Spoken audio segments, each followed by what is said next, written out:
I recently installed some new hardware on my sailboat. These Harken Cam-Matic cleats with the extreme fair lead on top.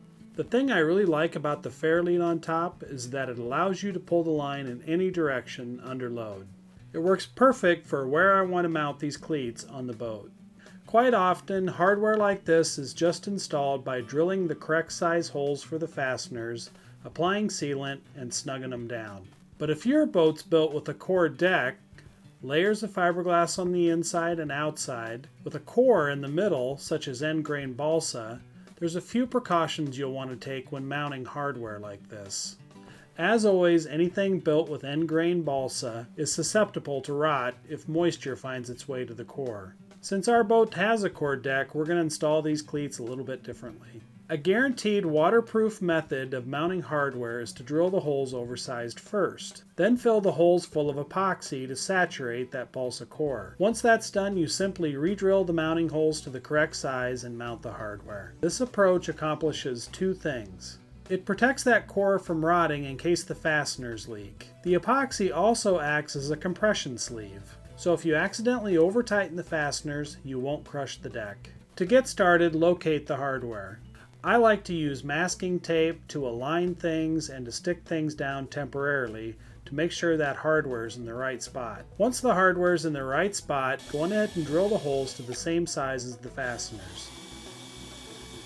Next, we'll drill those holes out to a larger diameter. For that, we used a stepped drill bit. A stepped drill bit is exactly how it sounds. It's a smaller diameter at the tip and then a larger diameter at the top. The stepped drill bit also has nice long cutting edges. That way, when you go to drill the hole out, it won't chip the gel coat. The drill bit also drills a slightly tapered hole, which is perfect for the epoxy to set into. I drilled all the holes out to about double the size of the diameter of the original hole.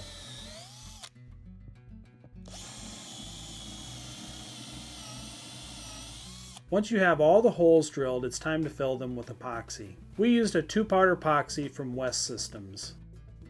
First, we'll do a saturation coat, and then we'll thicken the epoxy for the final fill. Tape off all the holes from the inside with masking tape.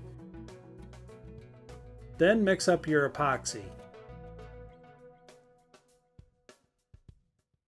Now fill all the holes with epoxy to the top of the deck. Let the epoxy sit in the hole for a few minutes. Then with a utility knife, go down, cut a hole in the tape, and let that epoxy drain out. Apply a new piece of tape over the hole after it's done draining. Now we're going to add filler to the epoxy to thicken it. We use silica in this case because it's one of the strongest fillers that you can add to epoxy. Silica is extremely harmful for your lungs. Since it's so light, it also tends to float around in the air when you go to mix it in. Make sure and wear a good mask when you mix the silica in with the epoxy. Now put the thickened epoxy into a syringe. This makes it easy to fill all the holes from top to bottom completely. If you have a lot of holes to fill or large diameter holes, we actually recommend using a cake frosting bag. You can get a roll of these cake frosting bags for around $5 or $6. Simply cut off the end of the bag, fill it full of thickened epoxy, squeeze it out to the tip, and then you can fill holes really fast. Go ahead and fill the rest of the holes. Wipe off any extra epoxy sticking up above the deck with a rag. If you happen to get any epoxy on the deck, you can clean that up with alcohol. Let the epoxy set up overnight. Now you can go back and re-drill those holes to the same diameter as the fasteners. We also want to get a good seal on the hardware so we don't get any leaks. I like to create a small recess at the top of the hole for the sealant to set into. To create the recess, use a chamfer bit. A chamfer bit simply cuts a hole at a 45-degree angle. This allows a perfect recess for the sealant.